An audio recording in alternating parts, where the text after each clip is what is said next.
I'm not a crook.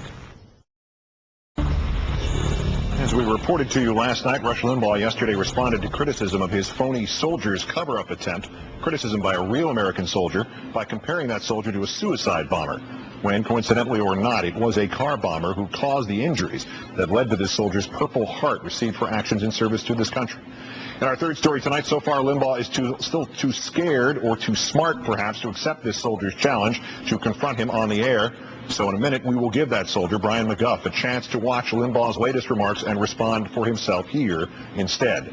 It all started, of course, a week ago when Mr. Limbaugh referred to soldiers who enlisted so they could go to Iraq as, quote, real soldiers, and anti-Iraq war soldiers as, quote, phony soldiers. The group VoteVets.org released this TV ad in response today featuring Sergeant McGough. More and more troops and veterans of Iraq believe George Bush's military policy has been a disaster. I am one of them. Rush Limbaugh called vets like me phony soldiers for telling the truth about Iraq. Rush, the shrapnel I took to my head was real. My traumatic brain injury was real. And my belief that we are on the wrong course in Iraq is real. Until you have the guts to call me a phony soldier to my face, stop telling lies about my service. Rush Limbaugh today claimed that when he used the phrase phony soldiers, he had in mind a segment from a previous day's broadcast about one actual fraudulent soldier, even though he did not reference that individual until 2 minutes after the generic references to phony soldiers. A good enough story, perhaps, if Limbaugh had been trying to do the normal human thing and apologize for misspeaking, but he was not. Instead, he was attacking Sergeant McGough individually and brutally. There's a man identified as Brian McGough. It's M-C-G-O-U-G-H. Not sure how he pronounces it. McGough. I haven't watched the ad. He discusses his service in Iraq, the wounds he suffered there, and he says to me in this ad, until you have the guts to call me a phony soldier to my face, stop telling lies about my service. You know, this is such a blatant use of a valiant combat veteran lying to him about what I said, then strapping those lies to his belt, sending him out via the media and a TV ad to walk into as many people as he can walk into. This man will always be a hero to this country, with everyone. Whoever pumped him full of these lies about what I said and embarrassed him with this ad has betrayed him. They're not hurting me, they're betraying this soldier. Now, unless he actually believes what he's saying, in which case it's just so unfortunate and sad when the truth of what I said is right out there to be learned. Let's bring in retired U.S. Army Staff Sergeant Brian McGough, who served in Kosovo, earned the Bronze Star in Afghanistan, and as we just saw, sustained a devastating head wound in Iraq. Sergeant, thank you for joining us. Thank you for your service to this country.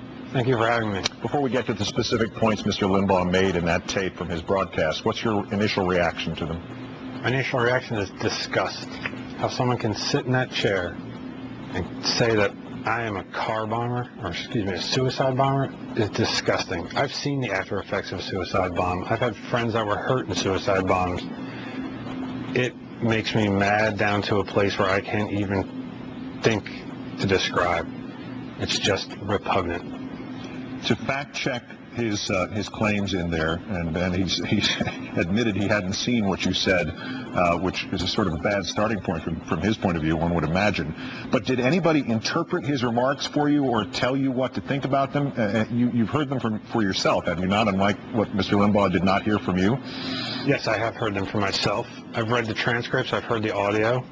I was asked if I'd be interested in doing an ad, and I told them I would be as long as I agreed with the language of the ad. I read the language of the ad and agreed with it, and it's something that I stand by and stick by. I do believe it, and I can think for myself. And for Rush Limbaugh to say that an American soldier like me can't think for myself because I speak out against the Iraq war is preposterous.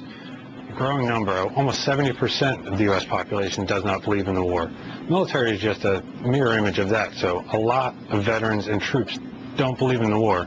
So what he's really saying is that a growing large number of veterans and troops can't think for themselves. Yeah, but even if it was just you, or just a handful of people, and that's still your right, is it not? Yes, it is my right. It's my right that I fought for, I bled for, I sweated all the time, I cried for, and he has the right to say what he wants too, but he has to understand he's got a responsibility. And I said what I said, and I'm coming out and saying, look, these are my words, I believe in them. Where is he? I would like him to have any member of our organization on his show at any time so we can talk to him and look him in the face and say, am I a phony soldier? Do I look like a suicide bomber to you? That's all we ask. As a soldier, did you hear something in his remarks that, in fact, goes against all soldiers, namely this implication that, boy, the soldiers are great as long as they agree with me, Rush Limbaugh, but they're all on notice if they disagree, they're stupid or gullible or being used, or as he said, phony? Is that in some ways a swipe at all soldiers stay in line or else? It is. It's him pretty much saying, if you agree with me, I'll take care of you, and I'll back you, and I'll talk great about you. But if you don't agree with me, and you don't toe the line, you're on your own, and I'm going to talk bad about you, and I'm going to let the world, or what he thinks is the world, know that you are not a real soldier, which is just disgusting and is not acceptable. You do your duty honorably. You risk death for your country countless times. You receive a Purple Heart. You return home, and you get told by a radio commentator who got deferments and who was defended by the same politicians who sent you into that war that you're a phony and you can't validly disagree with him. All this while you and your wife still deal with the after effects of your injuries sustained in this war, and you're trying to get on with your life and going back to school.